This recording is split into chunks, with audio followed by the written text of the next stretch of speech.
আজকে কিন্তু আমি একটা দারুণ ভিডিও নিয়ে এসেছি, মানে আমাদের যারা হাউস ওয়াইফ রান্না করতে ভালোবাসে তাদের কাছে কিন্তু এই জিনিসটা খুব প্রিসিয়াস, মানে হলো নন স্টিকের একটা বাসন, মানে সেটা কিন্তু একটা রান্নাঘরকে একটা অন্য মাত্রায় সৌন্দর্য এনে দেয়। তো দেখো প্রথমেই এখানে একটা পাত্রে কেটে খুব সুন্দর একটা সেট করে নিল, তারপর থেকে ওখানে আস্তে আস্তে মেশিনের সাহায্যে গোল করে নিল।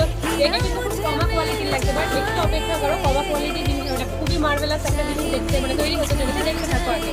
তো দেখো এখানে সুন্দর করে বাটিটা রাউন্ড শেপে ধরে নেওয়ার পরে কিন্তু ওরা হোল করে নিল, মানে যেখানে হ্যান্ডেলগুলো লাগাবে। তো তারপরে একটু শুকিয়ে নিল সিমেন্টের মতো কিছু একটা জলে, ওটা চুবি নিয়ে কিন্তু কালারটা চেঞ্জ হয়ে গেলো। দেখো এখানে কিন্তু অনেক দাদাভাই দিদিভাই সবাই মিলে কাজ করছে, তারপরে এটাকে শুকতে হলো, মানে প্রচুর পরিমাণে আগুনের দিকে তাপ দিল, তারপরে কিন্তু কালারটা চেঞ্জ হয়ে গেল।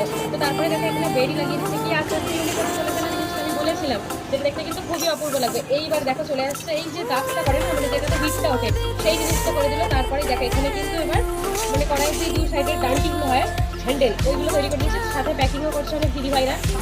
এইবার চলে আসবে মার্কেটে, বক্সে ভরে দিল।